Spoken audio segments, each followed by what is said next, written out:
This evening's topic is Jesus and the Dead Sea Scrolls. This has been popular demand for a whole long time.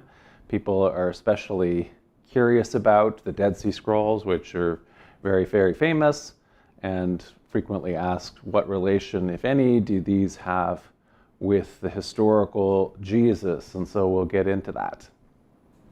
So what are the Dead Sea Scrolls? There are some 15,000 scrolls or fragments of scrolls that were discovered the Qumran caves near the shore of the Dead Sea in Palestine in the decade from 1946 to 1956. The scrolls themselves date from the 3rd century before the Common Era to the 1st century of the Common Era. And collectively, they were the library of the Qumran community, which was a distinctive sectarian community in the Second Temple period of Judaism. The scrolls are incredibly important because they include the very oldest manuscripts of books that are now found in the Hebrew Bible. They were actually written before the Bible came together in one canon, in one canonized whole. So in other words, the individual books, the manuscripts of those individual books that now make up the Bible. Out of all of those thousands of scrolls and scroll fragments, especially little tiny bits of scrolls, some 40% of the whole are copies of texts that were later canonized and included in the Hebrew Bible. 30% of the whole are other Second Temple era books, texts that are sort of like scriptures, and were scriptures for some peoples of that era, but nevertheless were left out of the canon of the Hebrew Bible. And this includes some of the texts that are deuterocanonical, so in other words, texts that made their way into the Orthodox and Catholic versions of the Old Testament, but then a whole bunch of the other apocryphal and pseudepigraphal books that did not get included in anyone's canon.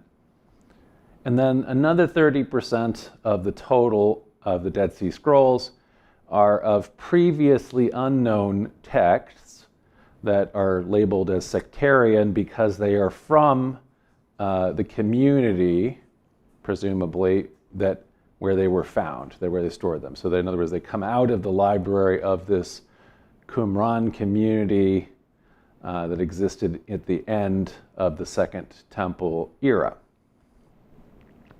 So by far and away, the most important initial significance of the discovery is that suddenly the age of our earliest texts written in Hebrew, of the Hebrew manuscript tradition, leapt backwards more than 1,000 years.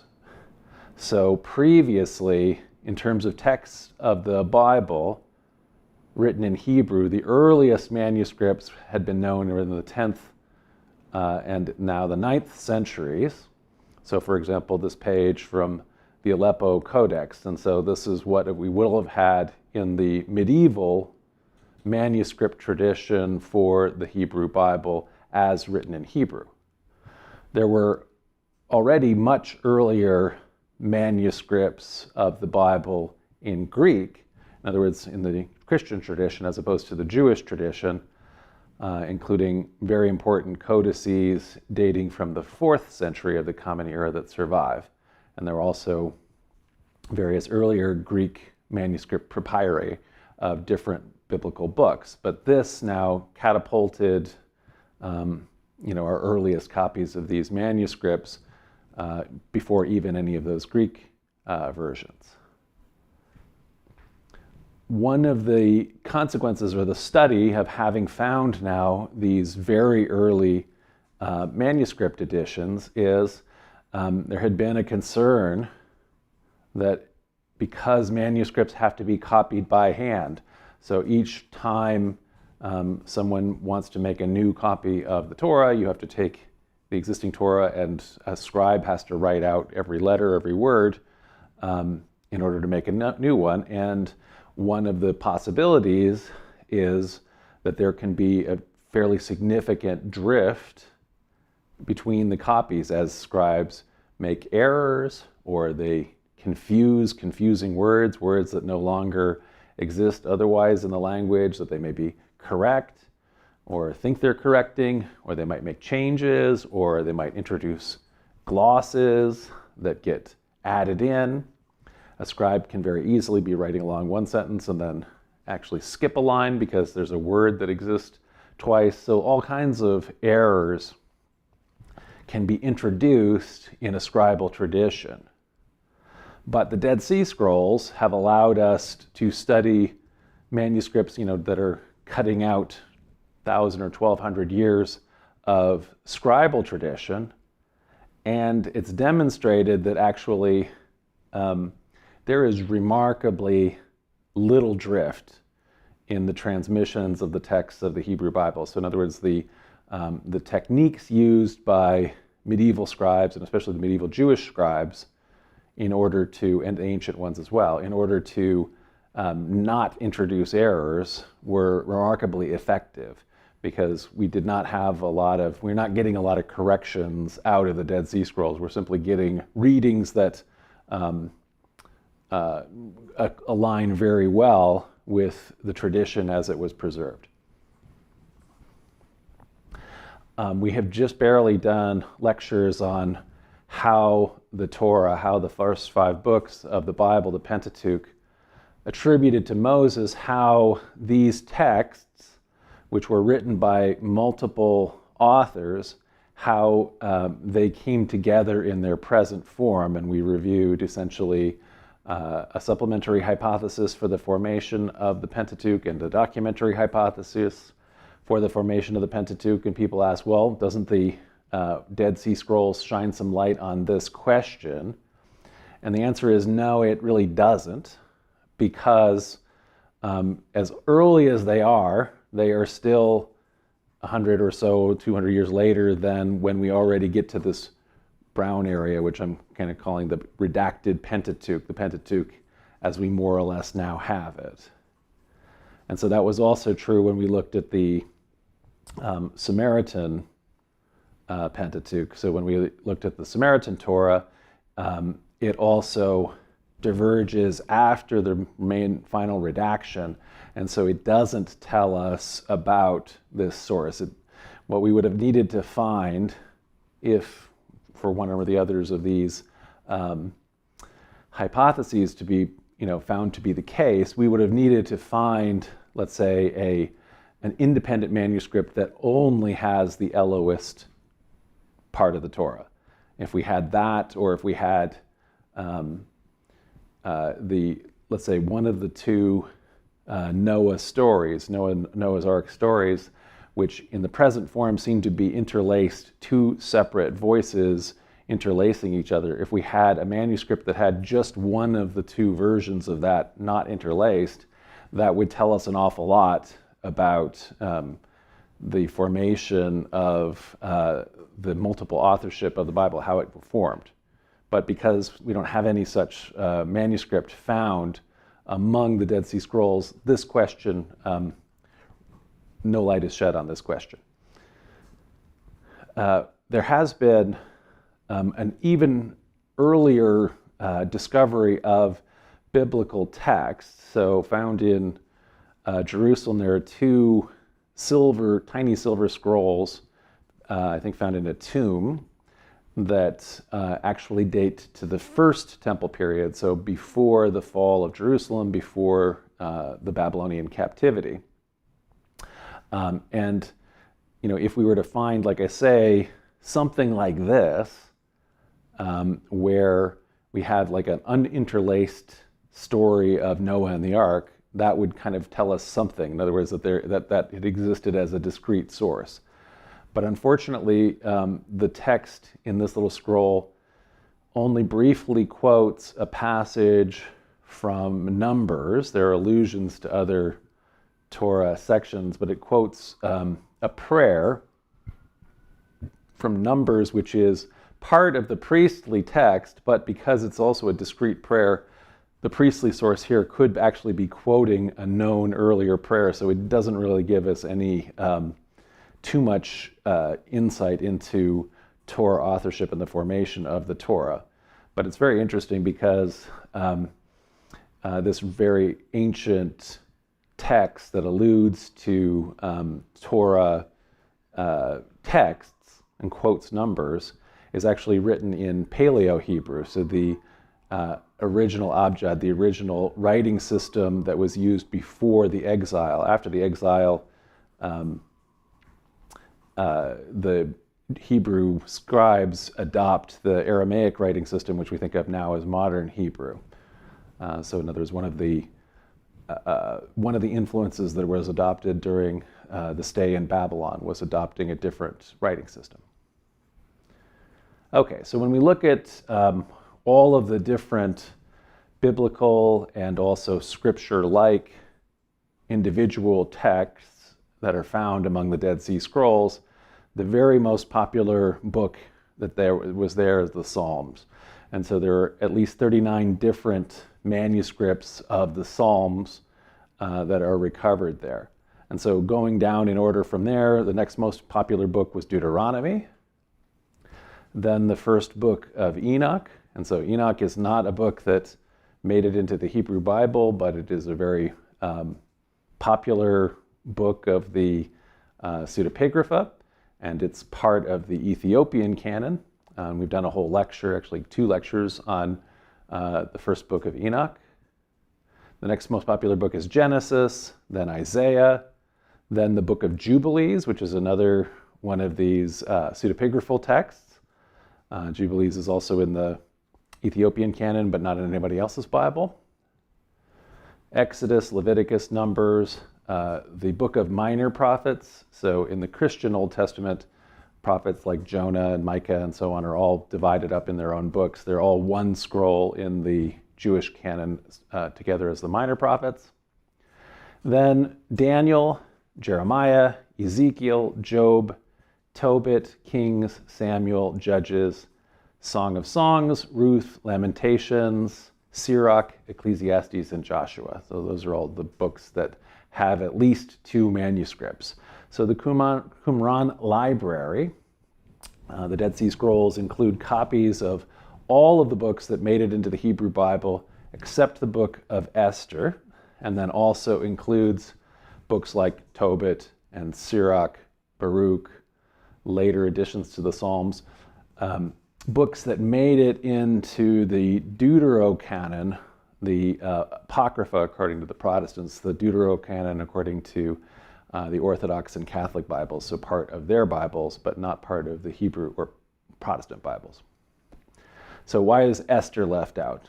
I mean, we can only theorize, because this is a thing that is missing rather than a thing that is present. And so scholars have speculated that the Qumran community didn't approve of the storyline at the heart of the book of Esther. So Esther is a Jewish noblewoman who gets married to a Persian king, and she becomes queen of Persia. And so maybe intermarriage is something that they didn't approve of here.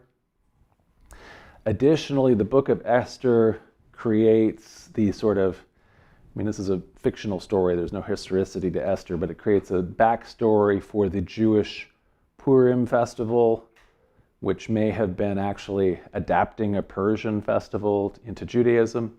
And the Purim festival is not part of the religious calendar at Qumran, so they maybe also weren't interested in it there for that reason.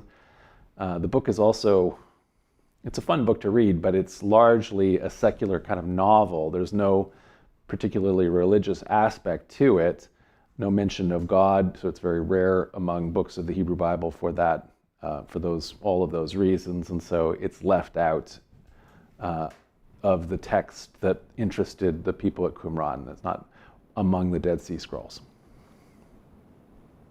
By contrast to Esther, which is missing, the book of First Enoch and Jubilees, which were left out of the Bible except in Ethiopia, were among the most popular texts at Qumran. So Enoch, as we've seen in the lectures we've had on that book, expands on the antediluvian period of Genesis, that is, the kind of mythic golden age before the flood, before Noah's flood. It expands on the idea that the sons of God are fallen angels who intermarry with human women in order to produce heroes, and all of the rest of the wickedness that happens on the earth that needs to be destroyed by God in the flood. In addition, Enoch has a visionary apocalypse where the antediluvian patriarch Enoch is taken to heaven. Talks about a much expanded idea of angels, a whole hierarchy of angels and their names and fallen angels and so on, and a general cosmology of how they understood how the world works and so on. Jubilees attempts to rewrite the Torah, the Pentateuch, by giving it a new sort of central calendrical sense.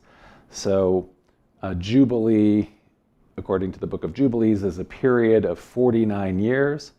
And the Book of Jubilees is especially interested in Sabbath observance. And so in the same way that the Sabbath occurs on the seventh day of the week, so too every 7 years has a Sabbath, and every 7 times 7 years is a Jubilee of 49 years. And so in creating a chronology, it lists everything according to the first Jubilee of the world, the second Jubilee of the world, and so on, all the numbers of Jubilees up until, reworking the Torah.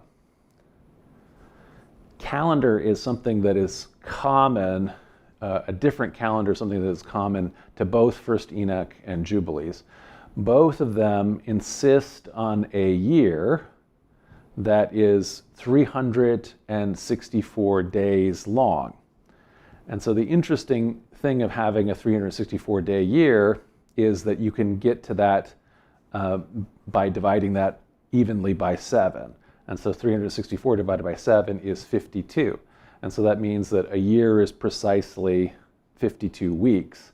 And again, because Enoch and Jubilees are so interested in the Sabbath, because the Sabbath is has become such an important part of Judaism for these communities, they would like the rest of the year to relate to the week in some way. So in their calendar, the year is divided into 4 equal seasons that are 91 days long each. Each of those seasons is divided into 2 30-day months followed by a 31-day month. So the months are attempting to track the lunar cycle, but they don't quite. And because, though, there's no leap years, in other words, there's no special day that is an intercalendary day that is put in every once in a while, it means that the calendar quickly begins to float free from both the lunar and the solar cycle. So from our own calendar, which has 365 days, but then every 4 years we have a leap year and where we add a day in order to approximate the solar year better.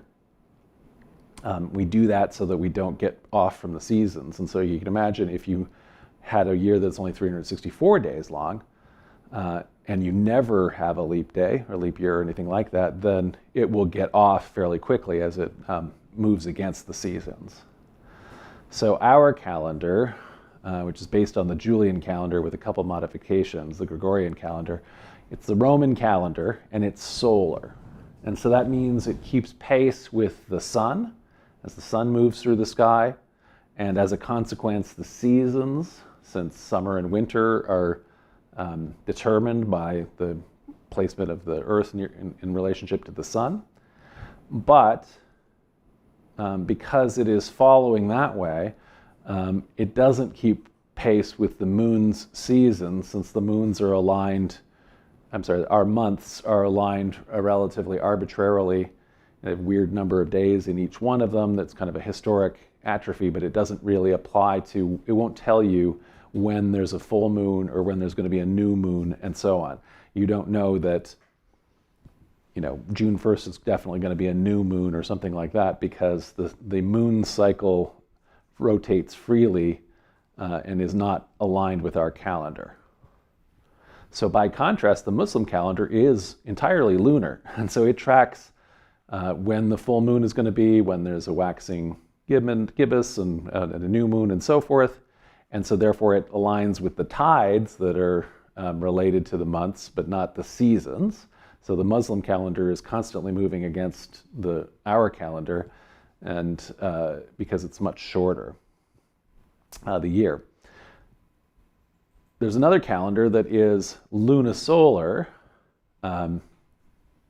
originating in Mesopotamia with the Sumerians and popularized by the Babylonians. The lunar solar calendar allows you to track both lunar phases and also seasons. So in other words, it follows both the phases of the moon and the position of the sun.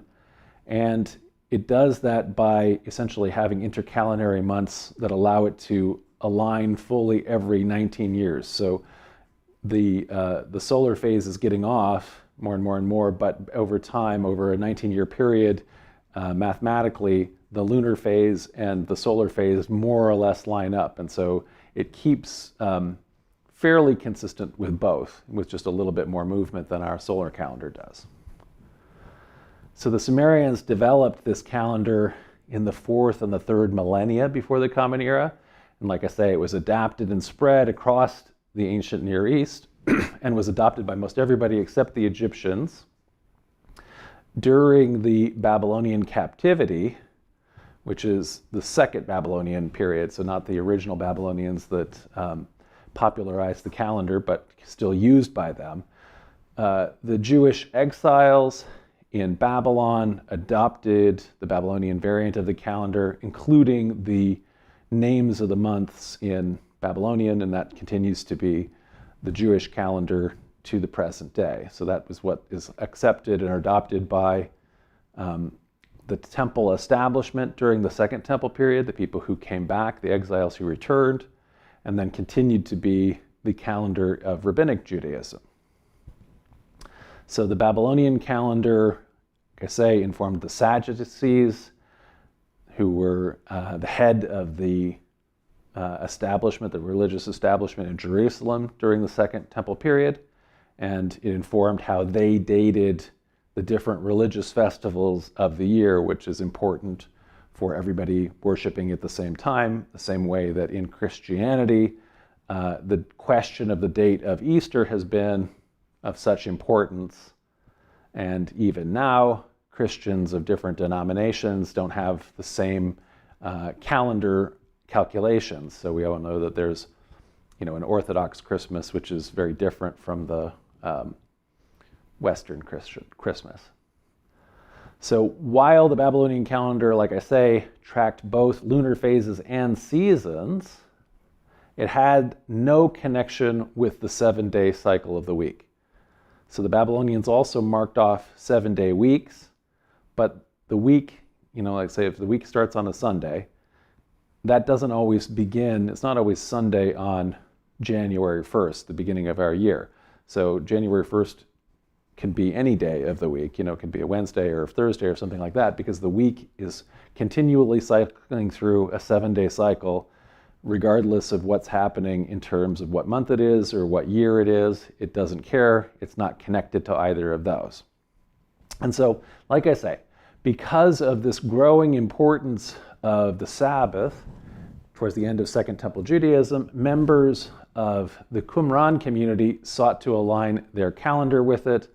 And this is also perhaps part of their interest in the books of Enoch and of Jubilees, both of which have that same kind of a Sabbath-based calendar. So, like I say, in addition to the copies of those texts, there are multiple texts found in the Dead Sea Scrolls that include references to the community's own 364-day calendar. So they were committed to this idea, or at least very excited about this idea, alongside the Enoch community, and maybe are related to that, and the Jubilees proposal. So this would have put the times at which they're celebrating festivals at odds with the establishment that are using the Babylonian calendar. All right, so beyond scriptures, both those that made it into the eventual canon of the Hebrew Bible and those left outside, there are about 350 documents unique to the Qumran community, including those ones we've already just been talking about relating to its calendar. It's about 30% of the total of the Dead Sea Scrolls.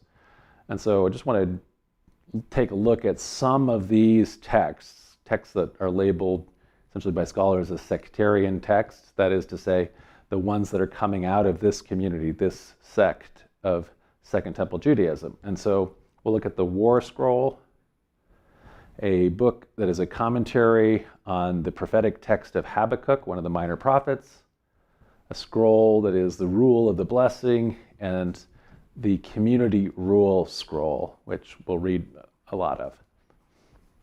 So the War Scroll is an apocalyptic text that's entitled The War of the Sons of Light Against the Sons of Darkness, and it describes and predicts a future apocalyptic war where the sons of light, who are essentially the last Israelite tribes, Judah, Benjamin, Levi, including people who are exiled in the desert, the people who are their own community here are seeing themselves as leaders of the sons of light, so the people in the Qumran community, and they go to war with and resist all of the ancient biblical enemies, so the Moabites, Edomites, Amorites, but are also on that team are those who violate the covenant. So presumably the Jewish establishment that is not, that this community is in isolation from, that this community is protesting against. And so that war ultimately leads to a victory and a glorious new world, a new future when the 12 tribes of Israel spiritually are restored, and they go on to conquer all of the nations of vanity. And so the War Scroll reflects this community's view of itself as kind of the righteous remnant who, while out of power during the this period of dominion of evil forces, nevertheless are maintaining their strength and purifying themselves for a final battle, which will see their vindication and their enemies being vanquished and punished. In a book that is a commentary on Habakkuk, so Habakkuk was a 7th century BCE prophet who's included among the 12 minor prophets. The commentary, though, reads Habakkuk in light of the sectarian ideas of the Qumran community. So they're reading what had been written in the past as a prophecy for their immediate future. And so the commentary talks, for example, about a leader called the Teacher of Righteousness, who many commentators see as a early leader or maybe founder of the Qumran community, of their exile, and his struggles against contemporary enemies that the text calls, for example, the wicked priest or the man of the lie. These are viewed as being rivals, perhaps the high priest that took power in Jerusalem when a person or a faction here who thinks of themselves as the rightful priests have fled and set up their own spiritual community in exile since they don't have control of Jerusalem or the temple. One of the texts is called the Rule of the Blessing. It's very fragmentary. You can see how they have to put these little scroll fragments and piece them together in order to try to get the text, what the scroll would have been. So this includes, for example, 3 blessings that are to be employed by the community when the world ends. So they predict that the world is going to end, and then when it does happen, they've got the liturgy ready. They've got the prayers that you're going to read. So one of the prayers is to be given on behalf of the restored assembly of Israel, so the people. One is given for the righteous priests, the sons of Zadok, that are chosen by God to act like angels in leading the people. And so the leaders of this community are priests, and they also understand themselves to be Zadokites. And we'll look at that. And then one of the prayers, the third of the prayers, is to be given at a messianic meal that will bless the prince or the Davidic Messiah, the Savior who will come to deliver Israel. So they are looking forward to a restoration after the apocalypse of a restored Israel, and which will be led by the correct Zadokite priests from this community, and also a correct anointed one and a correct king from the house of David. So the community role. So even more about the Qumran community can be gleaned from a text known as the community rule. And this text includes things like the ideals and the beliefs of the community, rituals for entering into it, and rules that you have to obey to live by it, including penitentials, if you break certain clauses, how long you have to do penance, and so on. And it also describes the community, its vision of the community as essentially a true spiritual temple. So they are exiled from the physical temple in Jerusalem, but they are, as a community itself, they are become the temple in a spiritual sense. And so this idea of a rule is a kind of a precursor to similar this is quasi-monastic, but similar to the monastic rules, like the rule of Saint Benedict, that inform how people come together and covenant together as monks to live under a monastic rule led by an abbot, or in the cases of nuns, they come together to live under the rule and instruction of an abbess. It's similar to this, and we actually have this rule for the community here that composed the Dead Sea Scrolls, or whose library that was. There it was. So we read in this community rule about entrance to the community. So it says, all those who freely devote themselves to God's truth shall bring all their knowledge, powers, and their possessions into the community of God, that they may purify their knowledge in the truth of God's precepts and order their powers according to his ways of perfection, and all their possessions according to his righteous counsel. They shall not depart from any command of God concerning their times. They shall neither be early nor late for any of their appointed times. They shall neither stray right nor to the left of any of his true precepts. So this is a very regular and a very strict community, and they're interested in the calendar, and they're interested in what time it is, and you're not going to be late during this for all of the different prayers and rituals that you're supposed to have, and you're not going to deviate from it. All those who embrace the community rule shall enter into the covenant before God and obey all his commandments, so that they may not abandon him during the dominion of Belial because of fear or terror or affliction. So entering into the community includes consecrating property. So you're bringing your property into the community, and you're also committing to its covenant. You're committing to live by the community rule. So in that sense, it's like the rule of Saint Benedict for the medieval monastic Christians. The community considers itself to be a true remnant and priesthood of Israel, and so it is operating now as a spiritual temple in exile while Belial holds dominion over the land. So there's numerous references in biblical texts to the sons of Belial. And so these originally mean, sons of those who are without worth, so nobodies.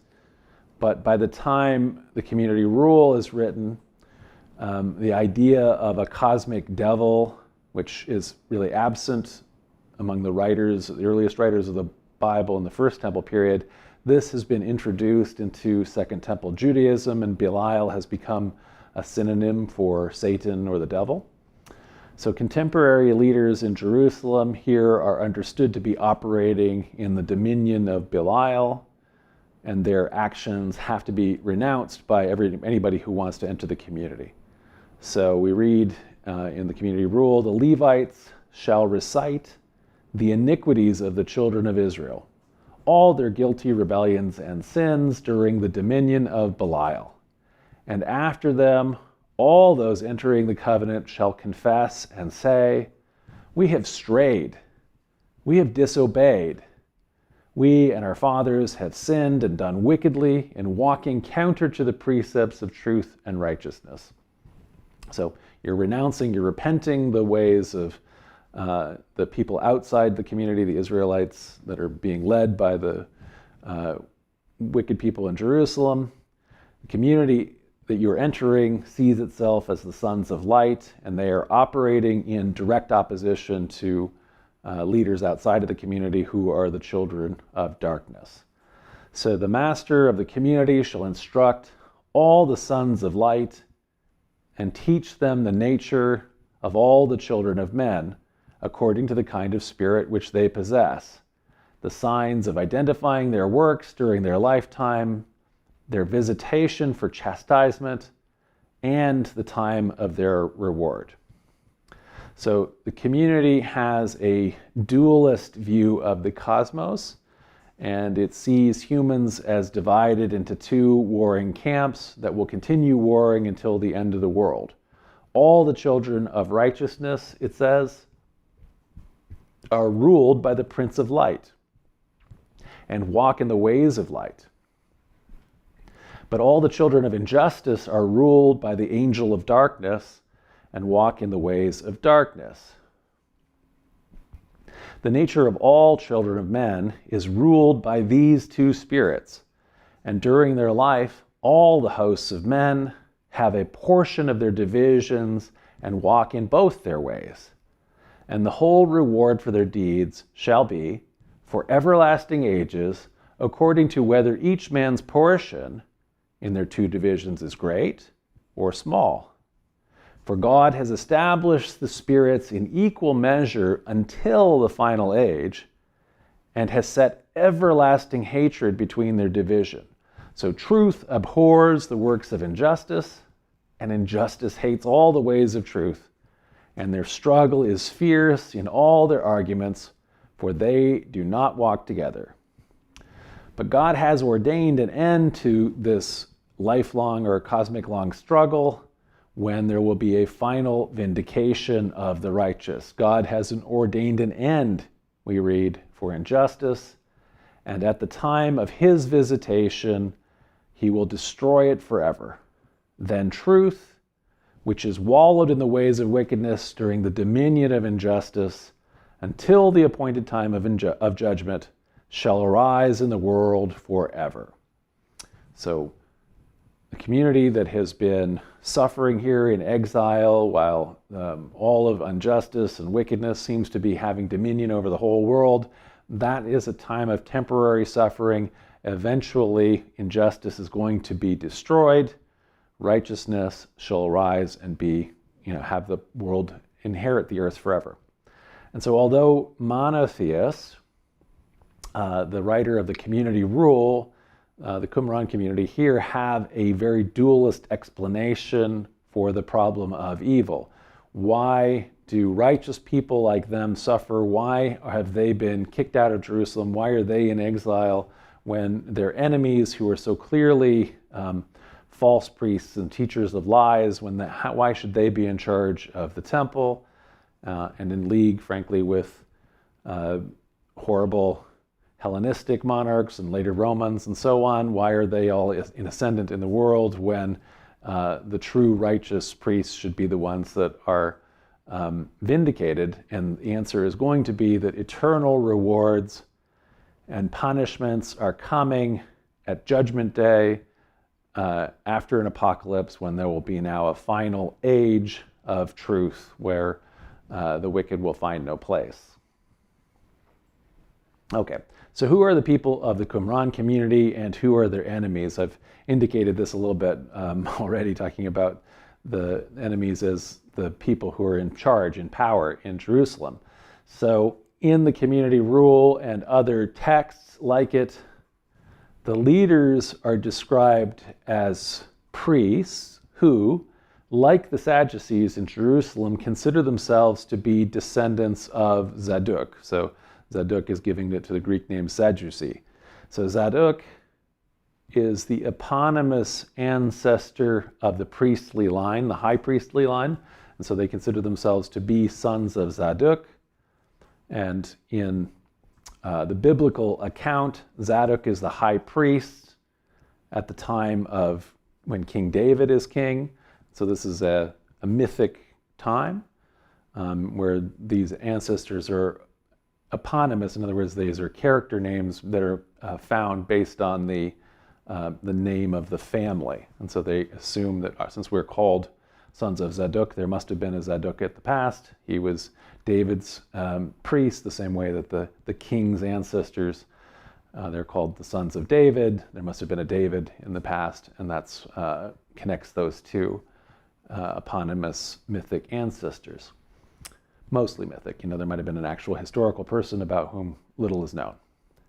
So the community rule states that the community consists of men who freely pledge themselves. And so the men of the community, it says, shall separate from the congregation of the men of injustice. So pull away from everybody else who's outside of this community, and they shall unite with respect to the law and possessions under the authorities of the sons of Zadok, the priests who keep the covenants, not the ones back in Jerusalem who do not, and the multitude of men of the community who hold fast to the covenant. So I'm presuming here that the leaders of this community at Qumran are a faction of Zadokites who have disagreed with their fellow priests, the ones who continue governing Jerusalem, in concert with and under the authority of the Hasmonean kings, the Maccabees. They control the temple complex, and instead this faction has gone into exile in the desert in order to try to become a spiritual temple, since they no longer have control of the physical temple. So texts about their enemies, people who are in the dominion of Belial, identify those enemies as the Hasmoneans and their allies, essentially the fallen faction of Sadducees who support the Hasmonean kings.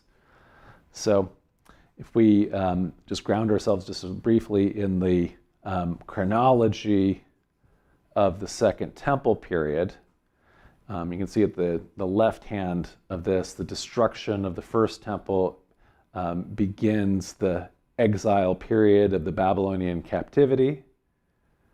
Then the Second Temple period is divided between first Persian rule, then after Alexander overthrows Persia, into Hellenistic rule where the Ptolemies and then the Seleucids control Judea.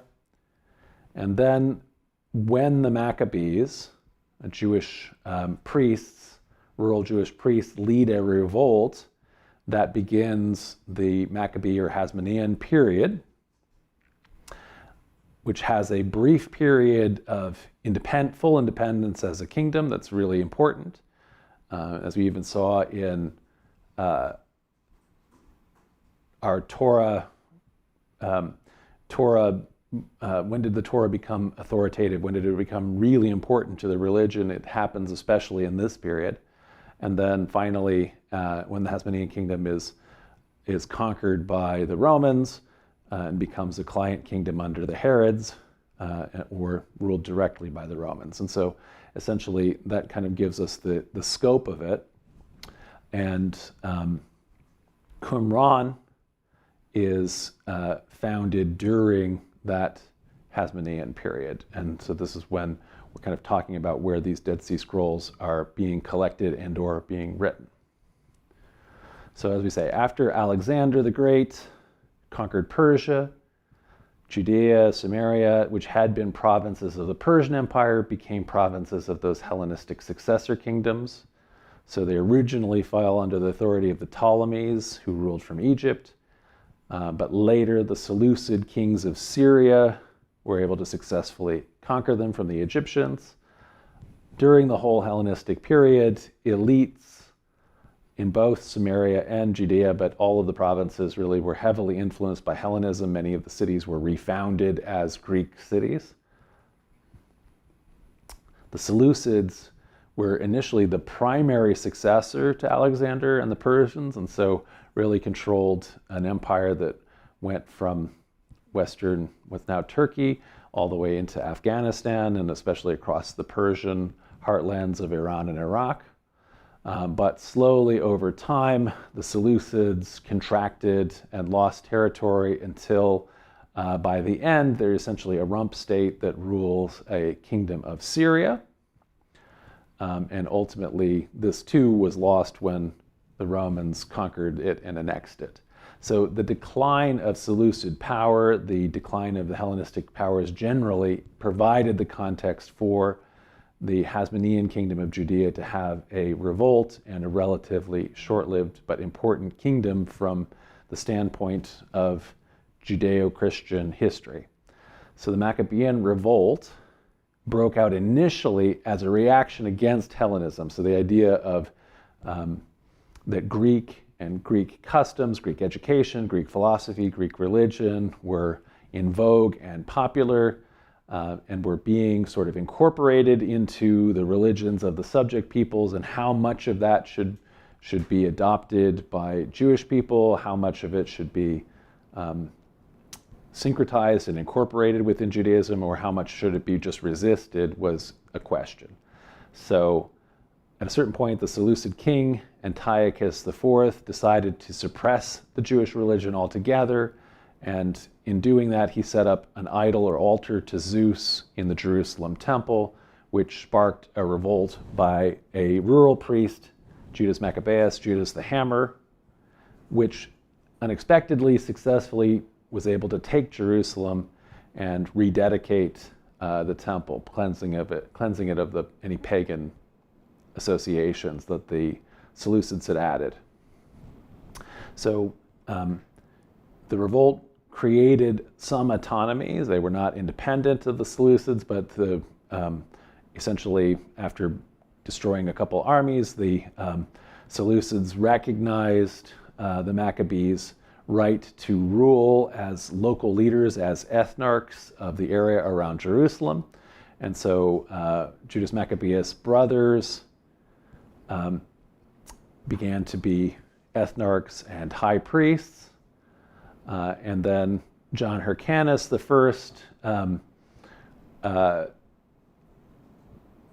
I was able to have one more major war against a later Seleucid leader, Antiochus VII, which was part of the collapse of the Seleucids, which allowed John to gain and conquer territory. You can kind of see now from the little area around Jerusalem, they've now conquered Samaria and Perea and Idumea.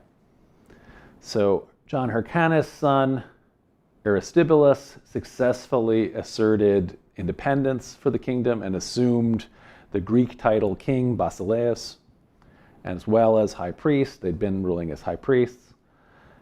And after his death, he was succeeded by a brother named Alexander Jannaeus, who expanded the kingdom to its maximum extent. So all of the additional purple areas here. And so, like I say, this is set against a backdrop where the Seleucids and Ptolemies were both rapidly declining in the face of ever-growing Roman power, but allowed for a brief flowering of a briefly independent Hasmonean kingdom. But simultaneously, you can kind of also see just in the names of these kings, which are like things like Aristobulus and Hyrcanus and Alexander even, that these kings that had begun as rural Jewish priests that were opposing Hellenism, they themselves take Greek titles like Basileus and names like Alexander even. And so they also are becoming Hellenized even in the midst of the original complaint against Hellenism. And so all the time, right from the beginning, some Jewish traditionalists opposed the Hasmonean assumption of the high priesthood because the rules sort of stated, traditional rules stated that the high priest needed to be a descendant of Aaron by a Zadok. So in other words, you needed to be a Zadokite, somebody who's descended from this high priest at the time of David. And later when they took the title king, they protested that because, again, people understood that the king is to come from the house of David. And the Hasmoneans, the Maccabees, were neither Zadokites nor were they Davidic. So the settlement at Qumran seems to have been established sometime during the reign of John Hyrcanus, one of those Maccabeans, whose rule, as we saw, expanded their territory to include Idumea, the old realm of Edom, and then Samaria. John Hyrcanus is one of the possible Hasmonean high priests who may have been considered, that wicked priest, the man of lies, who was the opponent of the teacher of righteousness. And so it may be that he in taking the high priesthood, the leader of the Qumran community, remembered as the teacher of righteousness, should have saw himself as the rightful high priest and was therefore the priest in exile.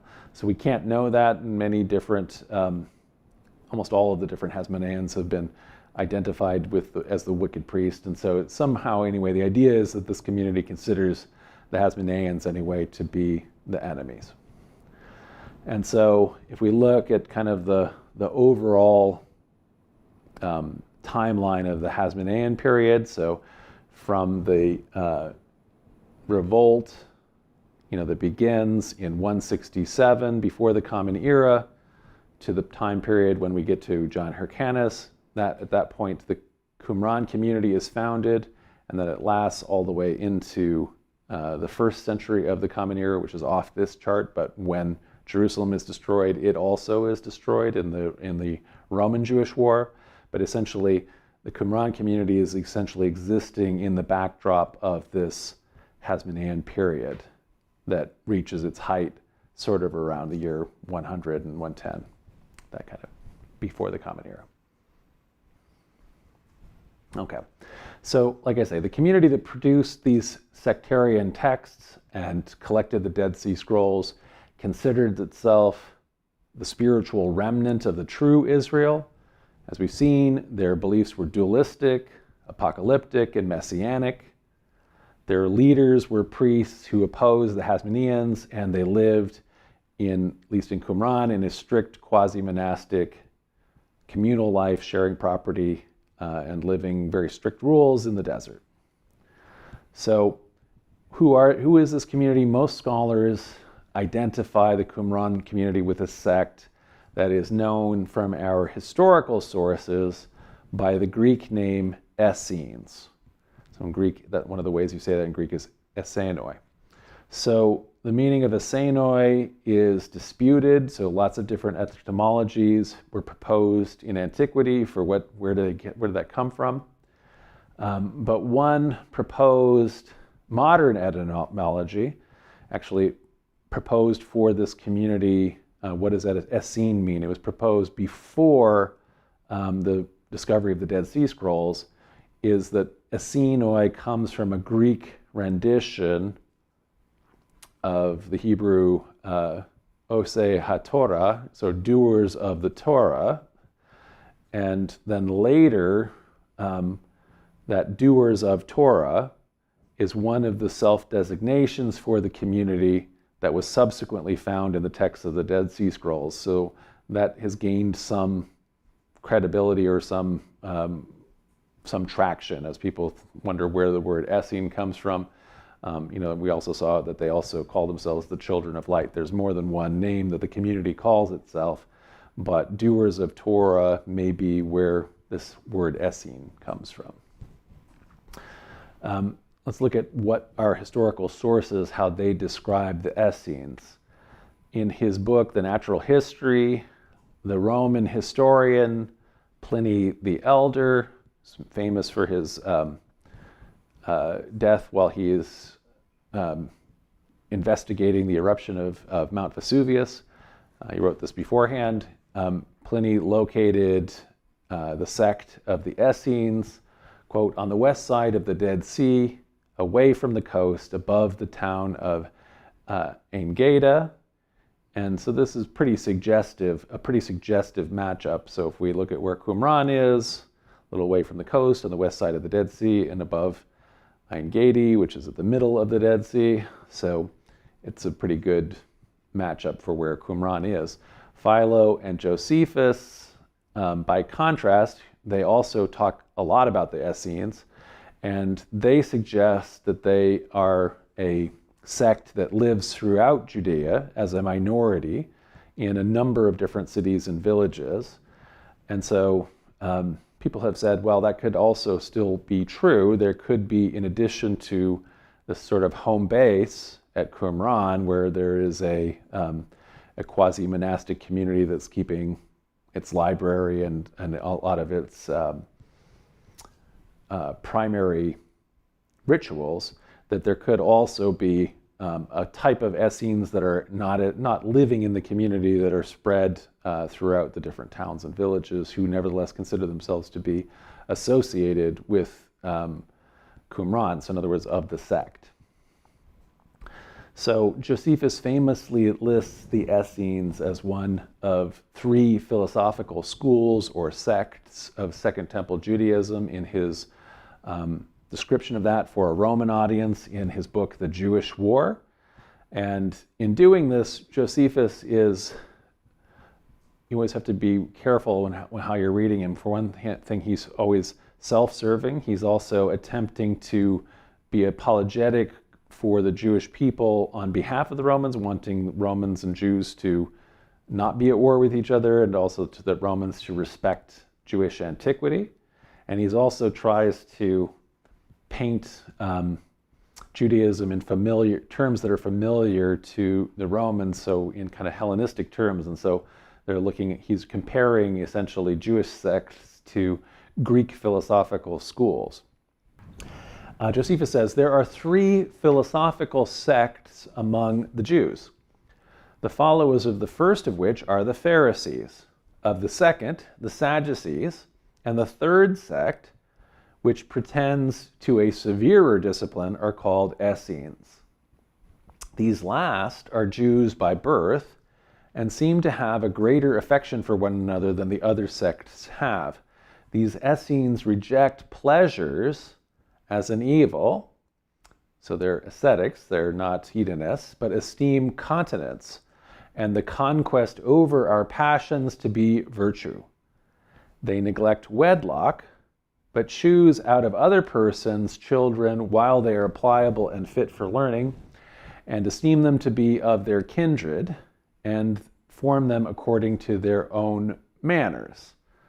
They do not absolutely deny the fitness of marriage and the succession of mankind thereby continued, but they guard against the lascivious behavior of women and are persuaded that none of them preserve their fidelity to one man. So this seems to describe a quasi-monastic order of men that see sex as negative and are largely practicing celibacy, although not fully, and who, like a monastic order, would receive new monks as oblates. So when people dedicate their children to the community, they recruit children when they're pliable and teach them their system.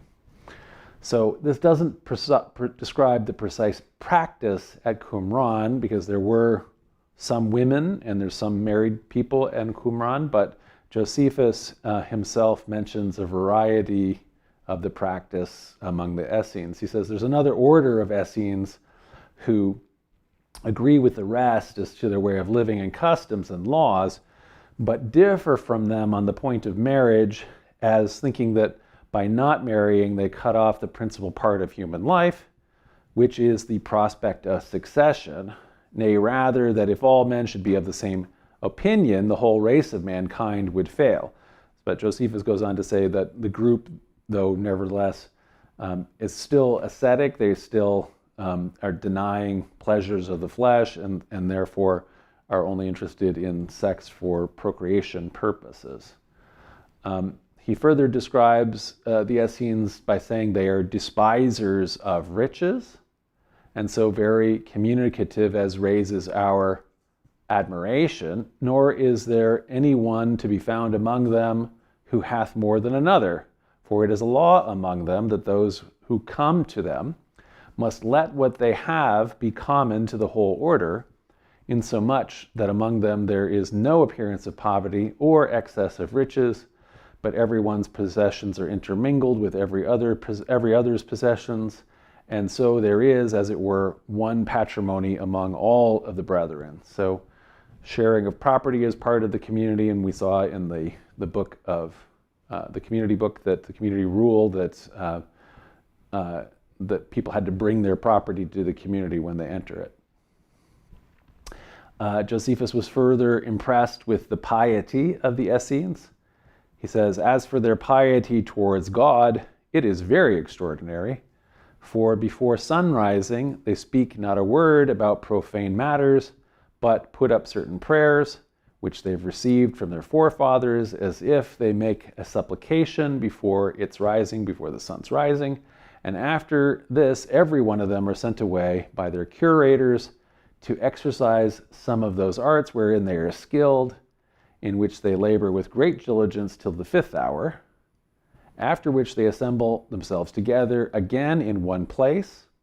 And when they've clothed themselves in white veils, then they bathe their bodies in cold water, and after this purification is over, they every one meet together in an apartment of their own, into which it is not permitted to any of another sect to enter, while they go, after a pure manner, into the dining room, as if into a certain holy temple, and quietly sit themselves down and have a sacred meal together. So in multiple places, Josephus talks about the importance of ritual bathing for purification among the Essenes. And this is also emphasized in the sectarian books found among the Dead Sea Scrolls. So ritual bathing for purity is absolutely part of the tradition. And this is further supported by the presence of mikveh baths at Qumran. So it's not the only Jewish community of the period. There are mikveh baths in other synagogues, but it is of special importance for the Essenes at this community.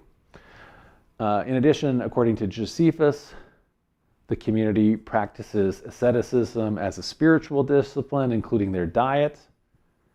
They are long-lived also, insomuch that many of them live about 100 years by means of the simplicity of their diet, nay, as I think, by means of the regular course of life they also observe. So they have regular rituals, they are living a very ordered life, they have a very simple diet, and they're not living any excesses at all.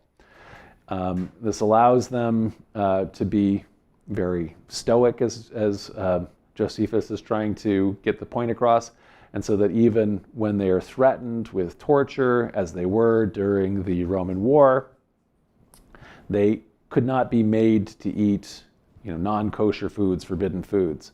And so Josephus says, although they were tortured and distorted, that they might either be forced to blaspheme against the law, against Moses, or to eat what was forbidden by the law, yet they could not be made to do either by their Roman torturers. So Josephus claims the Essenes also attempt to prophesy the future, and they do that through studying scriptures and also through their purification rituals. So he says, there are also those among them who undertake to foretell things to come by reading the holy books and using several sorts of purifications and being perpetually conversant in the discourses of the prophets. And it is but seldom that they miss in their predictions. And so, we've seen that there are scrolls that are apocalyptic, that are predicting a future. And so, presumably by being pure, and maybe by having practices, they're also doing some divination, but nevertheless they are very confident in this apocalyptic future. Finally, in contrast to the Sadducees, who reject the idea of afterlife as non-biblical, Josephus states that the Essenes believe very much in the immortality of the soul. So the Qumran community then and the sect of the Essenes are part of the diversity of Second Temple Judaism. We've kind of seen now the overview of what is in these Dead Sea Scrolls, what this community was doing. This is all happening in the immediate century before Jesus, and then Jesus is a contemporary of this. So you can kind of see even in this map of the different regions, Qumran in Judea by the Dead Sea. Jesus is up in Nazareth is where he's from, in Galilee, and his ministry, the end of it anyway, took him to Jerusalem, not very far from Qumran, but in any event, what is the connection between Jesus and the Essenes, Qumran, and the Dead Sea Scrolls? Well, there's potentially a very intriguing overlap with the character of John the Baptist. John the Baptist is a figure in all of the canonical Gospels at the beginnings of each one of them. He's also a historical figure that is attested to by Josephus, and he provides an intriguing potential overlap. Biblical scholar Craig Evans actually identifies a number of interesting parallels between John the Baptist's ministry and practices of the Essenes and the texts at Qumran. So, for example, he says that both John the Baptist's ministry, and Qumran appeal to a phrase found in the book of Isaiah chapter 40, verse 3. And so in Isaiah we read of a voice of one calling, "In the wilderness, prepare the way of the Lord, make straight the desert a highway for our God." And so we read in that same book, The Community Rule, it states, when these people become members of the community, so all the people that have been coming to the community added, when they become members of the community in Israel according to all these rules, they shall separate from the habitation of the unjust man, and they shall go into the wilderness to prepare the way of him, as is written, "Prepare in the wilderness the way of the Lord, make straight in the desert a path for our God." And then it goes on to say, this path is the study of the law, which he commanded by the hand of Moses. So they are seeing the people who join the Qumran community as fulfilling this this calling, this thing that is this prophecy in Isaiah. And they're doing that by going into the wilderness, becoming part of the community of Qumran, and studying the law, which God commanded at the hand of Moses. Similarly, all four Christian Gospels quote that same verse, Isaiah 40, verse 3, in relationship to John the Baptist's ministry. So we read at the very first words in the Gospel of Mark, the earliest Gospel. This is the beginning of the good news about Jesus the Messiah, the Son of God, as is written in Isaiah the prophet. "I will send my messenger ahead of you, who will prepare your way. A voice of one calling in the wilderness, prepare the way of the Lord, make straight paths for him." And so John the Baptist appeared in the wilderness, preaching a baptism of repentance for the forgiveness of sins. And we have the same quotation or the same verse quoted in the Gospel of John. In this case, it's John the Baptist himself who says it of himself. So the people ask, who are you? What are you doing here? Why are you in this ministry?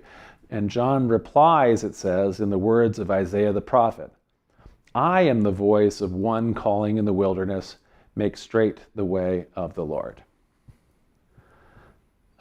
Okay, so that same verse animated both Qumran and John the Baptist. Both John the Baptist and the Essenes of Qumran also call for repentance. So we saw that entering the community, people had to confess all of the wrongs of Israelites, and including down to the following the sons of Belial at Jerusalem. So repent, and then they also practice baptism or ritual bathing in both. Spiritual ritual bathing for purification. So describing the requirements of joining the community, the rule states, Qumran rule states, they shall not enter the water to partake of the pure meal of the men of holiness, for they shall not be cleansed until they turn from their wickedness. So they have to repent before they're allowed to enter the water and become part of this ritual washing and become part of the community.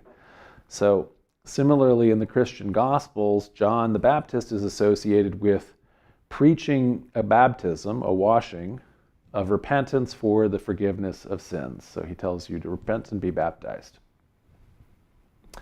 So both groups are ascetics, or so the Essenes and John, which also are described as having special diets. So Josephus, as we saw, talked about the very simple diet that the Essenes have, and also their strict kashrut, their dietary laws. So they had that special sacred meal after their ritual purification, and nobody from outside the sect is allowed to eat with them, because otherwise that would be unkosher.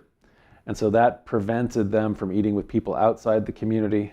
John the Baptist is also described as following an ascetic lifestyle that included fasting, and this is contrasted in the Christian sources with Jesus' normal practice, which seems to be actually answering a complaint about Jesus. So we read in Luke 7 that Jesus says, John the Baptist came neither eating bread nor drinking wine, and you say, he has a demon. So John the Baptist was an ascetic who did a lot of fasting, right? So he doesn't eat bread, he doesn't drink wine, he has a special diet. By contrast, the Son of Man, Jesus, came eating and drinking. And you say, here is a glutton and a drunkard, a friend of tax collectors and sinners. And so this seems to be Jesus answering a charge that some people had, that he doesn't fast enough, that he's a glutton and a drunkard. He's not an ascetic the way John the Baptist was. So it's a complaint against Jesus, but it's also indication that John the Baptist, anyway, was known for asceticism. John's asceticism also included wearing special clothes and again, a special diet. So in Mark, we read, John wore clothing made of camel's hair with a leather belt around his waist, and he ate locusts and wild honey. So this is interesting and strange diet, but it's an ascetic diet. So we also have noted that the Essenes of Qumran are very, very harsh critics of the temple establishment, and John the Baptist is much the same. So in the Gospel of Matthew, we read, when John saw many of the Pharisees and the Sadducees, so that temple elite, especially the Sadducees are, coming to where he was baptizing, he called to them, you brood of vipers. So he's calling the Sadducees a brood of vipers. Who warned you to flee from the coming wrath? Produce fruit in keeping with repentance. Qumran texts refer to, again, the same Sadducee elite, or the high priest under the Hasmonean high priest, as the man of lies, the wicked priest, the preacher of lies, men of the pit, men of perversity, sons of darkness, sons of Belial. So brood of vipers is right in keeping with all of that. So whether or not John the Baptist was an Essene, or maybe he was raised as an Essene who later left the order and established his own movement, you can't say either way. What we can say is that he and they share many interesting overlaps, and they both illustrate the diversity of ways Jews at the end of the Second Temple period, I should say there, understood their religion. So there are more than one way to understand this religion, and the Essenes share some of those ways anyway with John. So the potential connection of John the Baptist with the Essenes, if we could make it for sure, which we really can't, is all the more interesting because John the Baptist, the historical John's relationship with the historical Jesus, is really one of the few points in Jesus' life around which there is broad historical consensus. So we've had a bunch of lectures on the historical Jesus, and we've noted that the Gospels, by and large, largely are mostly not, do not have historicity. So most of the events are not necessarily taking place, but there are a few events within them that most scholars are all agreed did occur, and one of those is the historical Jesus connection with the historical John the Baptist. So all of the Gospels are aware of Jesus' baptism by John the Baptist. Mark, which is the first of the narrative Gospels to be composed around the year 70, begins with that baptism story. I read the first few verses of the Gospel of Mark, and it begins right with John the Baptist. The Gospels also indicate that John the Baptist had his own disciples and thus his own movement, and that's confirmed by Josephus, who's an outside non-Christian source. We've done a whole lecture on who was John the Baptist, and we've also suggested that the religion that continues to exist to this day, the Mandaeans, that practice a kind of ritual baptism and consider John to be a great prophet and is involved in their scriptures. We don't know for sure that there's continuity that goes all the way back to the historic disciples of John, but it's possible that the Mandaeans go back to that. Because there's an embarrassment in the early Christian sources about why Jesus would be baptized by John. So like I say, the fact that it has so much embarrassment or potential embarrassment for Christians supports the idea that it has historicity. So the story shows John the Baptist in a position of authority. He's baptizing his followers, and he also baptizes Jesus. And so the implication, just of the way the story is doesn't that mean that Jesus is John's disciple? And that's one potential problem for Christians who don't think of Jesus in that way at all. And the second is John's practice of baptism is for the spiritual remission of sins rather than simple ritual purity, which everybody would have to do. And so given that Christians later understand Jesus to have lived a sinless life, he doesn't have any sins to wash away, so why would he need to be baptized? And so Mark's account of the baptism already includes Christian apologetics for the event. The author puts into John's mouth, quote, "After me comes the one more powerful than I, the straps of whose sandals I am not worthy to stoop down and untie." So John is announcing that he is simply the precursor of Jesus in the Christian telling of the story. And like we say, that is grounded in that verse, Isaiah 40, verse 3, make way. He's the forerunner of Jesus. The author of Matthew uses Mark as a source and then adds on to the apologetics. So Matthew has John say to Jesus, "I need to be baptized by you, and do you come to me?"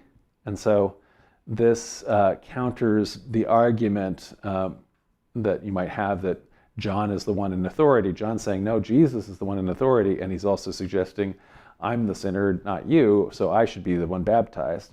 So, like I say, Matthew creates an apologetic to explain why a sinless Jesus needs baptism. So Jesus explains to John the Baptist in this gospel, it is proper for us to do this in order to fulfill all righteousness.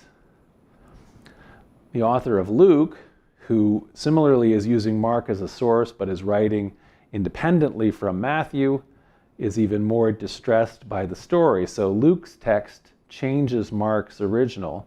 So it said Jesus was baptized by John, and it instead says Jesus was baptized too. So we don't say that doesn't mention that he's baptized by whom. And also, when it says Jesus was baptized too, it mentions that only after narrating John's arrest by Herod Antipas. So in other words, John's been arrested, and then it later says, and Jesus was baptized too. So it makes it almost without deliberately lying, it almost gives you the conclusion that Jesus is baptized, but not necessarily by John. The last and least historical gospel, the Gospel of John, unrelated to John the Baptist, deletes mention of Jesus' baptism. So John the Baptist is still present at the beginning of the gospel, but he is there to deny that he is the Messiah or Elijah or a prophet, and instead is there to testify that Jesus is the Messiah. So John says, I'm none of those things. I'm the person spoken of in Isaiah 43, who's the forerunner, who's the man crying in the desert. John also sees the vision of a spirit descending like a dove on Jesus, but again, Jesus' baptism is not mentioned. So what I'm just trying to show here is that as the Gospels get later and later, Christians are more and more uncomfortable with the idea that, John the Baptist baptizes Jesus because of the implications that means, well, Jesus is not sinless and Jesus is a disciple of John. So like I say, behind these increasingly apologetic early Christian attempts probably masks the original relationship that the historical Jesus likely began his ministry as a disciple of John the Baptist before John was arrested and executed, and then Jesus went off on his own and gathered his own disciples. Some of those disciples of John probably continue with Jesus, but like we say, the gospel indicates that others did not, since Jesus still interacts in the gospel stories with disciples of John. So like John the Baptist and Qumran, Jesus is also critical of the temple establishment. So he criticizes the Pharisees and especially also the Sadducees, and he's frequently portrayed as being at odds with those groups. So there are, in addition to the connections of the Essenes with John and John with Jesus, there are also connections we can make between the Essenes and Jesus. So one example is their position that they have on the annual half-shekel temple tax. And so all the Jewish people are taxed in order to pay for the upkeep of the temple. This is condemned or not, they refuse to be paid by the Qumran community.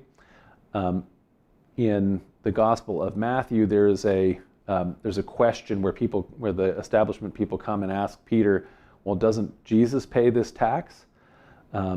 And Peter says, well, he does, but it's very ambiguous about it. And so Jesus ultimately has Peter pay the tax with the coin that is miraculously found in the fish's mouth, so they're not taking it out of their own pockets.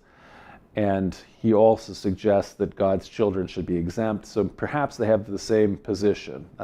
It's not a huge overlap, but a potential overlap. They also seem to have a similar position on sacrifice. So the temple establishment in Jerusalem, they continuing to focus on animal sacrifice, literal animal sacrifices. But the Essenes and also Jesus and the early Christians seem to prefer a focus on a spiritual sacrifice as opposed to literal animal sacrifices. And so Josephus says, when the Essenes send what they've dedicated to God into the temple, they do not offer sacrifices because they have more pure lustrations of their own. They're doing spiritual rituals that are not about literal sacrifices. And so because of that, they're excluded from the common court of the temple. So they're not paying the temple tax, they're not offering animal sacrifices the way the Sadducees think they should, but they offer their sacrifices themselves, in their own spiritual way. And Jesus similarly interprets Scripture to favor spiritual values over literal animal sacrifices. So in the Gospel of Matthew, we read, "Haven't you read in the law that the priests on the Sabbath duty in the temple desecrate the Sabbath and yet are innocent? I tell you that something greater than the temple is here. If you had not known these words mean, I desire mercy, not sacrifice, you would not have condemned the innocent, for the Son of Man is Lord of the Sabbath." So he's explaining why Jesus is explaining why he and his disciples are not honoring the same kind of Sabbath restrictions that the Pharisees offer, but he's also suggesting that they are not, in addition to that Sabbath observance, that they are also not interested in animal sacrifice, quoting the Lord speaking through Hosea, saying, "I desire mercy, not sacrifice." So in other words, God really wants a spiritual value, a change of heart, mercy, loving one another, and not ritual sacrifices of animals. So the emerging Christian movement quickly adopted, this kind of spiritual substitution for literal sacrifice. So, for example, the Apostle Paul, writing in his letter to the Romans, he exhorts the Christians there to offer your bodies as a living sacrifice, holy and pleasing to God. This is your true and proper worship. So, we're to make ourselves a temple. We are to be, through our own good behavior, through our being animated by love and truth, that is to make us a living sacrifice as opposed to having literalistic ritual sacrifices the way it's understood by the Sadducees. It's an interesting parallel or similar way of phrasing that's found in one of the Qumran Dead Sea Scroll texts, the Beatitudes text it's called, which has a string of statements that are a little reminiscent of the sayings of Jesus that are so famous in the Sermon on the Mount, so from Matthew 5 or Luke 6, both of which are drawn from the Q saying source. Blessed are the poor, blessed are the meek, and so on. These, in the Qumran Beatitudes, are following in the Hebrew wisdom tradition. We've just recently had a whole lecture on the wisdom tradition, and so they talk about wisdom as her. And so these Beatitudes from the Qumran Dead Sea Scroll text read, "Blessed is the one speaking truth with a pure heart, who does not walk about secretly upon his tongue." So you're speaking truth and not, telling lies. "Blessed are the ones taking hold of her inscribed laws, wisdom's law, who do not take hold of paths of injustice. Blessed are the ones dancing round in joy with her, with wisdom, who do not pour out words on the paths of foolishness. Blessed are the ones seeking for wisdom with clean hands, who do not rise early looking for her with a deceiving heart. Blessed is the man who has reached wisdom and who walks about in the instruction of the highest and sets his heart to her paths." So definitely these are grounded in the Hebrew wisdom tradition, seeking wisdom, talking about ways to behave in ways that are happy or lucky or wise or fortunate or blessed. But these ones all seem to be more in the style of prudential wisdom. That's the kind of style that from the book of Proverbs or the book of Sirach, both of which they have copies of both of which at Qumran. But Jesus's Beatitudes are more kind of the reflective wisdom, I would say. So they're more like in the keeping of Ecclesiastes or Job. Just in one more interesting overlap is how the Messiah is seen in a Messianic apocalypse scroll from the Dead Sea Scrolls from Qumran, which makes allusions from different verses in the book of Isaiah. And those same passages alluded to in this apocalypse are also referenced by Jesus in the Gospel of Matthew when John the Baptist's disciples visiting Jesus and are asking him on behalf of John who Jesus is. And so we read in the Gospel of Matthew, when John the Baptist, who was in prison, heard about the deeds of the Messiah, he sent to his disciples to ask him, "Are you the one who is to come, or should we expect someone else?" Jesus replied, "Go back and report to John what you hear and see. The blind receive sight, the lame walk, those who have leprosy are cleansed, the deaf hear, the dead are raised, and the good news is proclaimed to the poor. Blessed is anyone who does not stumble on account of me." So interestingly, in this Messianic apocalypse scroll from the Dead Sea Scrolls, we read, "The heavens and earth will listen to his Messiah, and none therein will stray from the commandments of the holy ones. Seekers of the Lord, strengthen yourselves in his service. All you hopeful in your heart, will you not find the Lord in this? For the Lord will consider the pious and call the righteous by name. Over the poor, his spirit will hover and will renew the faithful with his power. He will glorify the pious on the throne of the eternal kingdom. He who liberates the captives, restores sight to the blind, straightens the bent, and forever I will cleave to the hopeful, and in his mercy, and the fruit will not be delayed for anyone, and the Lord will accomplish glorious things which have never been as he, for he will heal the wounded, revive the dead, and bring good news to the poor." So there's gaps and fragments in this, but in any event, you can kind of see how the text lines up and is pulling these same phrases out of Isaiah that Jesus is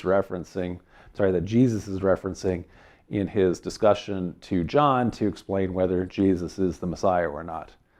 So to sum up, whether or not there is a direct connection from Qumran, the Dead Sea Scrolls, and the Essenes to Jesus via John the Baptist, the Essenes, we can say, certainly are participating in this same environment of Second Temple Judaism as Jesus and the proto-Christian movement were.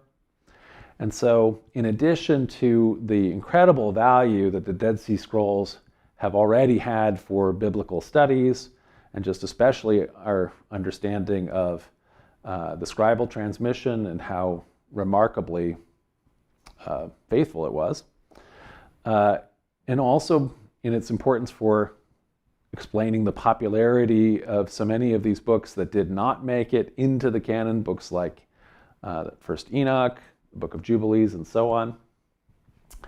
On top of all of that, the ideas expressed in the Essenes' own sectarian writings are themselves very, very interesting, and they illustrate the diversities of different ideas, the interpretation of Scripture, the interpretation of Jewish law and practices that were alive and being debated at the time of Jesus.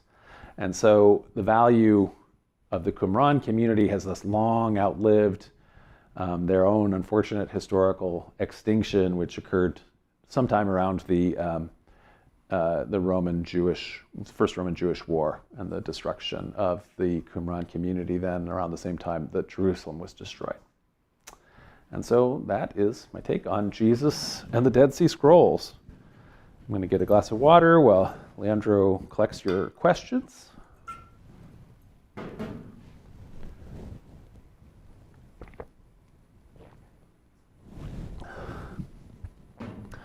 I want to thank some people for your contributions. I want to thank JM and OF.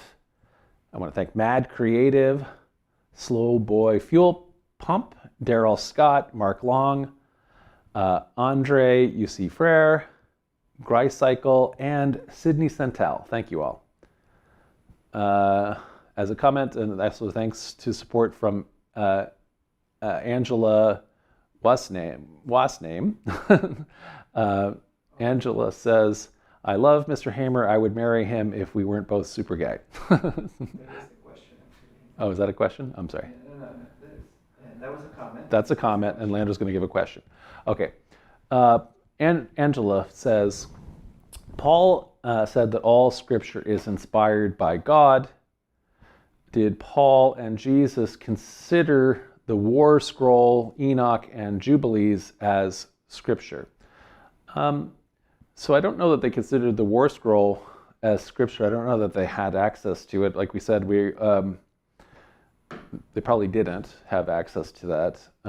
There is we can't have any closer connection of Jesus than the possibility that maybe he was a disciple of John who might have originally been an Essene, but who went off on his own. So there would have only been an indirect access, so they probably wouldn't consider that to be scripture. In terms of Enoch, some early Christians did consider Enoch to be scripture. So maybe that more than Jubilees, and so I don't know for sure. We don't know enough about Jesus to say.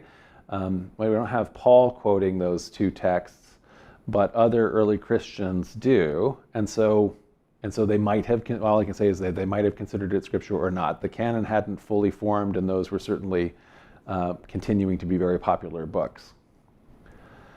Lewis Kaplan, thank you for your support.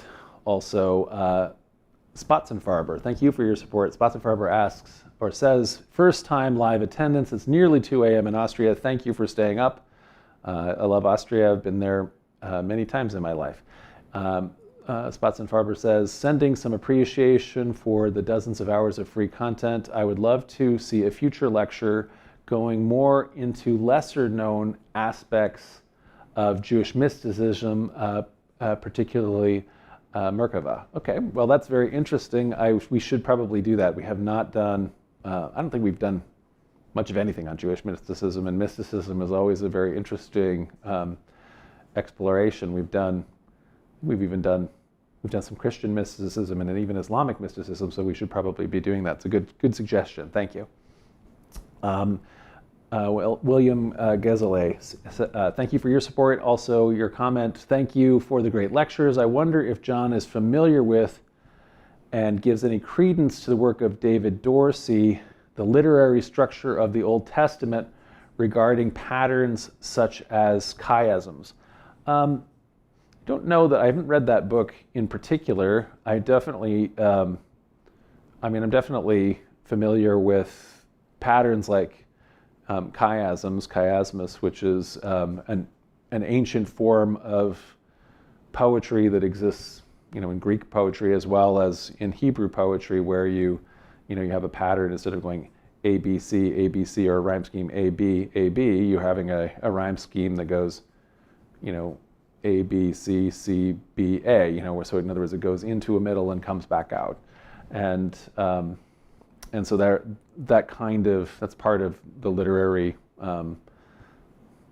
reading of Hebrew poetry as well as Greek poetry, ancient poetry. But I don't know that work in particular. James Sweeney says, thank you for your support, James. James says, did the Dead Sea Scrolls have anything to do with the Sibylline oracles. I don't know that I have not heard that they have any copies of the Sibylline oracles in the Dead Sea Scrolls, but what I do know about the Sibylline oracles is that there are ancient Jewish versions of the Sibylline oracles. And so even though the Sibylline oracles are kind of a Roman, Greco-Roman thing, nevertheless, if you read the Old Testament pseudepigrapha volumes, they have a section of these oracles because there are Jewish versions of them. So I don't know that they have copies among the Dead Sea Scrolls, although I can't say that they don't, because I didn't actually look exhaustively at the whole list of what's there. I haven't heard that, though. There is a Jewish version of that text, though. Inanna Uruk, thank you for your support. Winston Barquez says, is it possible that Jesus was familiar with the teachings of the Essenes whose concept of the Messiah looks like Jesus? So yeah, it's possible for sure. So a lot of these ideas, a lot of these messianic ideas are floating around in the Second Temple period, and a lot of times when we read Second Temple texts that don't make it into the Hebrew Bible but are widely circulated, that we see more of these understandings and they're more familiar. So there's more continuity with kind of New Testament takes on the Messiah and on the devil and on demons and angels and exorcisms and things, that those have a more obvious continuity if you look at all the Second Temple Jewish texts that connect, that don't make it in. And so that's one of the reasons why the book of Daniel, which is written so late, and then it's not really like the other earlier books of the Hebrew Bible, because it's pretending to be so much older than it is, why that one, with its vision of the Son of Man and its angels and its apocalypse and things like that, why that is more in keeping with New Testament stuff. So anyway, so some of the Essene positions, which are this constellation of ideas, including being messianic, overlap with ideas that are also held by Jesus and the early members of his movement. Freethinkers Never Summit. Would you identify the Essenes as a monolithic community?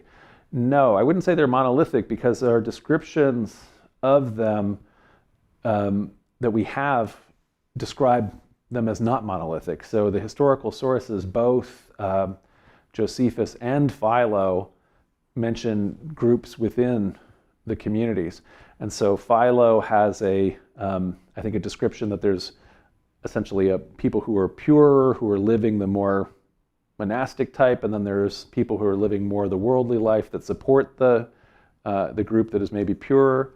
And Josephus, I read that section where there's a different people of different factions or orders within the Essene community, according to Josephus, some of whom are celibate and some of whom are actually marry but believe that sex should be used only for procreation. And so already just the limited descriptions that we have in the historical sources do not describe them as monolithic, and nor are all of the texts at Qumran, all the texts in the Dead Sea Scrolls are not, they're not all consistent, so they have different perspectives within them. And so I would say no. Normative, thank you for your support.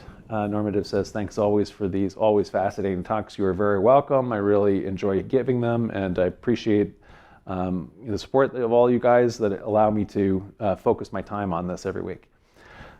Sergei Karabov says, good evening.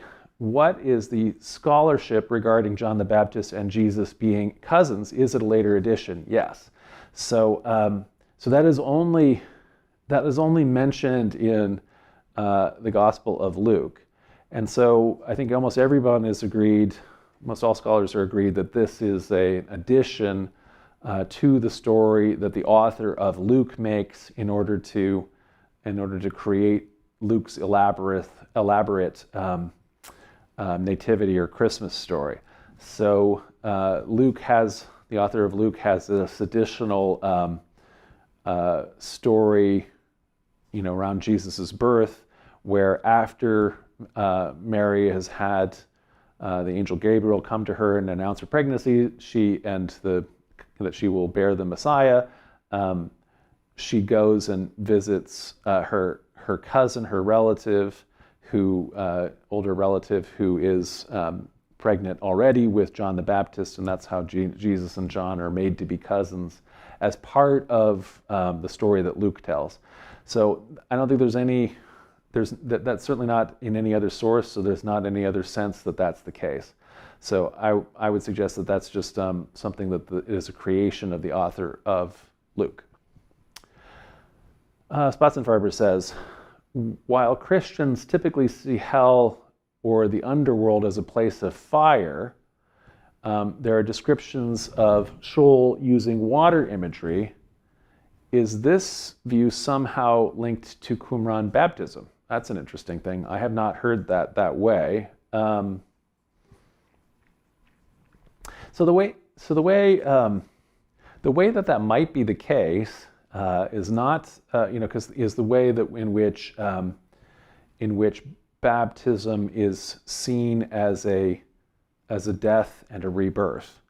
And so to the extent that what maybe you are going down into a water, and the water of Sheol is water of death, and then you're emerging back out of it, it could be a symbolic spiritual rebirth of the person into the new world that's sort of like a precursor of that world that is to come. And so that, I'm just speculating, but that would be a potential way that imagery could line up that way. Angela Wasname says, Paul, we did already answer that one. So I'll thank you again, Angela. We just had that one before in the queue. Daryl Scott says, how important was written scripture to Jews at this time? So this is when it's becoming really important, Daryl.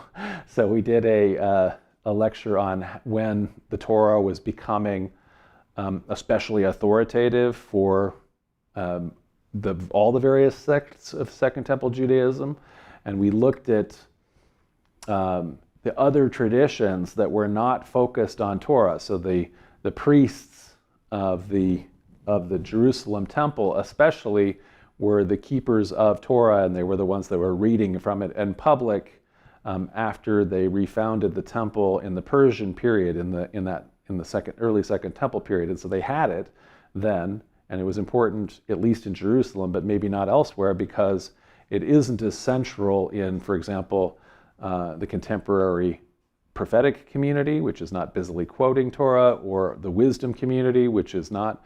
And there are other communities that are focused on things like the antediluvian angelologies and things like that of the Enoch community.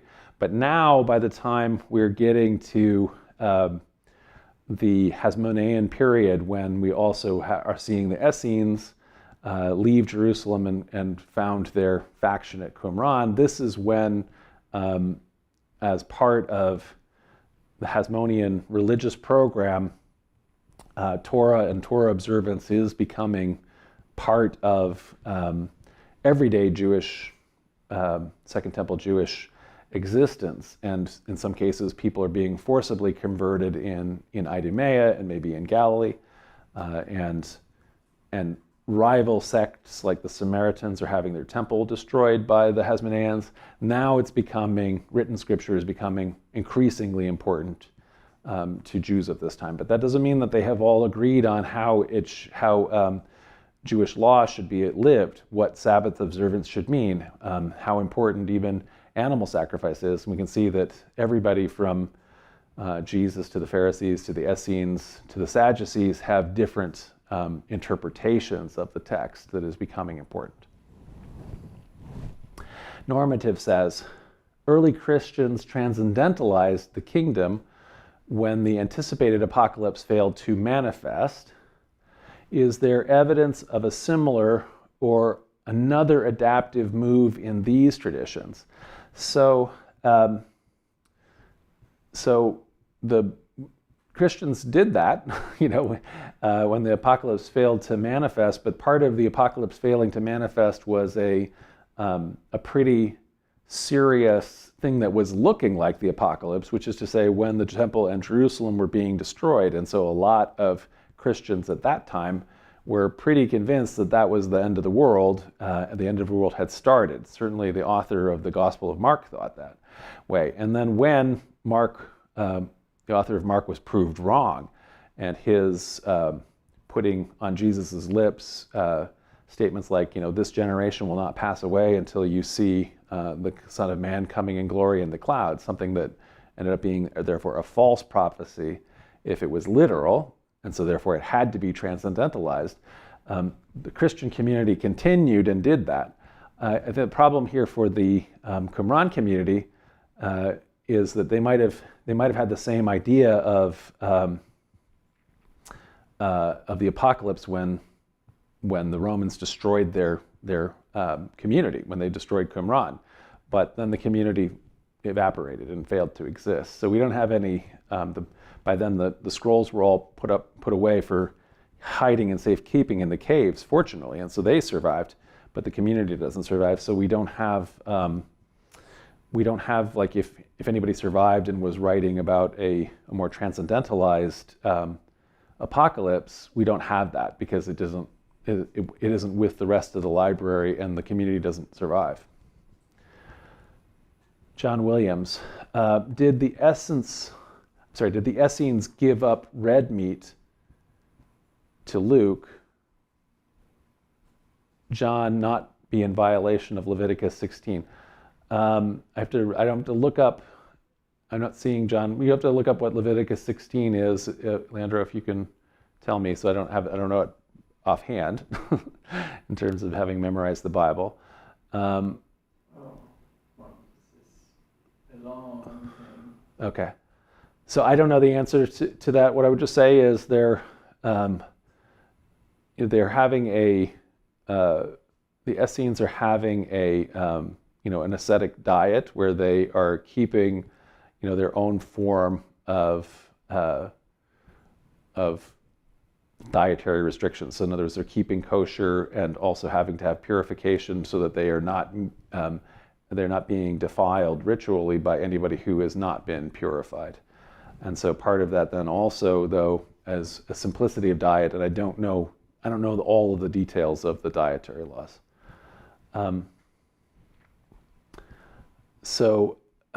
Kaiwan F8 asks, might dietary prescriptions be related to the availability of species in the area not allowed to choose from in the desert?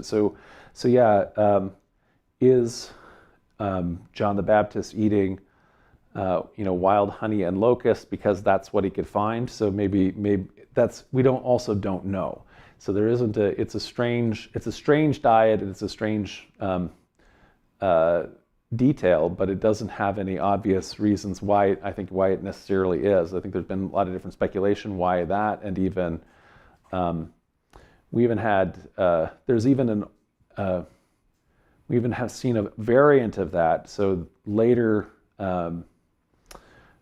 Jewish Christians, in their own version of the Gospels, in one of the lost Gospels of the Hebrews, have changed what locust is in order to have changed that word locust in order for John to be eating a vegetarian diet, like you're saying, or like actually the previous commenter was saying. But yeah, it could be that that's what the answer is. In any event, the point of it is that this is a precursor. Just as Qumran is sort of a precursor of monks going off and living in a monastery, sometimes in a monastery that's off in the Egyptian desert or the deserts at Sinai or wherever, in the same way that monks also went into the desert in Egypt and elsewhere in order to be living as hermits. This is a kind of asceticism that is being practiced by John the Baptist and also by the community at Qumran. HSNM says, not sure if this was covered, but what are your thoughts on the Eisenman estimated dating to be later than accepted? I was reading through, the different cases that are being made for the texts being later or earlier, and they're based on descriptions of, let's say, the armaments and weapons. Are these reflecting more what the Romans are using, or what the Hellenistic period was? And so I think that the case is kind of going back and forth, but the later dating is less accepted at present, and I tend to I tend to fall into the camp that's seeing this as a reaction to the Hasmoneans, and so it does sort of seem like the community is getting going for that, but it doesn't have to be. So it's still an open question, and I was just giving essentially the more frequently, the more scholarly, so more scholars are on the earlier, I think, with the earlier Hasmonean dating. And Flux says, is there any link between the Dead Sea Scrolls and chariot mysticism, palace mysticism, Merkaba, and Hekalat? So all of the mystical traditions. I actually think there isn't. We've already had a request about doing a lecture on Jewish mysticism, and a lot of Jewish mysticism, my understanding of it is that it's developing a lot later than this, and so it's going to be, a lot of this is coming out of a later period, but I haven't done a lot of research on Jewish mysticism, and so that's a great topic for another lecture, because I'd like to learn more about it. But so my thought offhand is probably not too much with the Dead Sea Scrolls. It was probably a different period of time. Julie Bazewski says, I read somewhere that the Essenes were considered great healers. Have I come across that reputation? I feel like I read all of the Josephus descriptions, and I don't remember him necessarily saying that. Maybe I missed that. Josephus definitely talks about a number of contemporary exorcists and healers in Second Temple Judaism.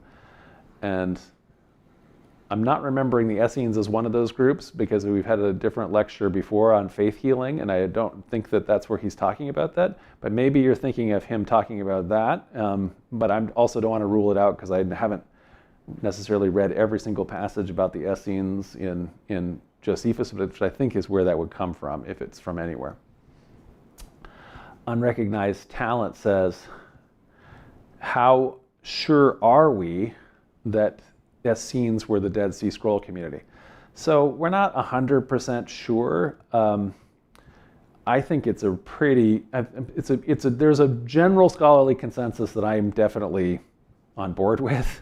So almost all scholars do make that identification, and I think the matchup is really good, and I think that there is even potentially, you can see, they don't actually use the word Essene, which is Greek, but you can see this word, a self-identification word in the Dead Sea Scroll text, where people are calling themselves the doers of the law, doers of Torah, which is one of the proposed etymologies for what the Greek word Essene even came from. The Pliny the Elder identifies, it's hard to imagine that we would even have this identification, but he actually identifies the location of Qumran as the center of the Essenes. Almost all the things that we have about them match up. There are things that Josephus says that are clearly wrong. So he describes kind of a wacky story about their toilet habits that seem to be, just gossip or something, because it doesn't seem to be correct based on the archaeological evidence of Qumran, but that's not enough to knock out, I think, the association. It just means that Josephus sometimes likes to tell a good story and puts it in there. He's not always a completely reliable historical source, which is always true for our sources.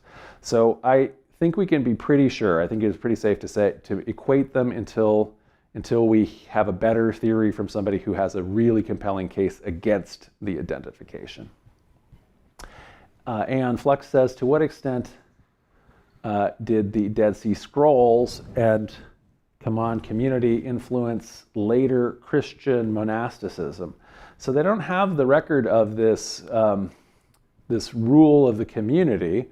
That is not like a direct source, but there's clearly this tradition that is existing, of a quasi-monastic community.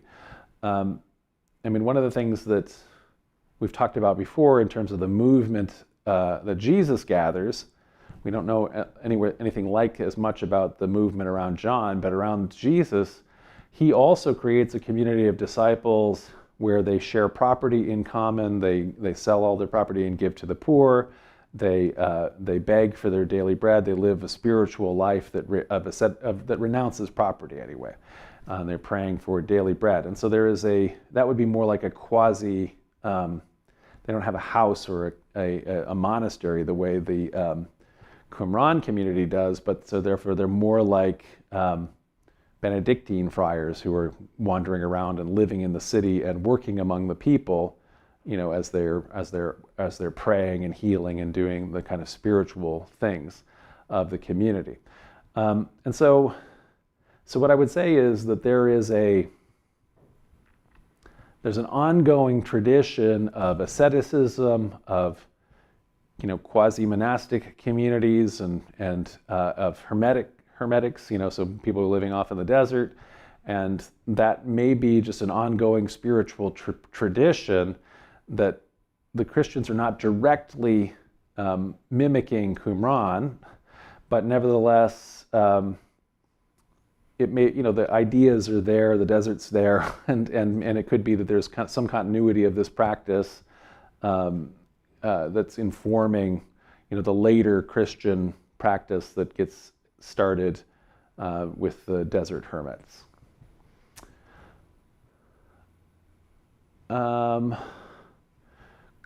So now we're to Kaiwan F8. I already read that one. I've already read. So it's the bottom Kaiwan 8 one is the next one. Do you subscribe to biblical archaeology? My father was an archaeologist, and it's fascinating to how political the field can be. Yeah. So I'm a historian by my background, but we always supplement wherever we can history with archaeological evidence where it is there. And so, as you point out, biblical archaeology is just an amazingly political or partisan field. It started out, I would say, in the same way that like Greek archaeology starts out, where Greek archaeology starts out as grave robbers, but it also it also starts out by going around and trying to find texts that are written in Greek mythology like Troy and Mycenae, and deciding, okay, this should be here, and then finding a city there, and then starting to think, well, how much of this is actually historical? There's got to be a kernel of truth behind it.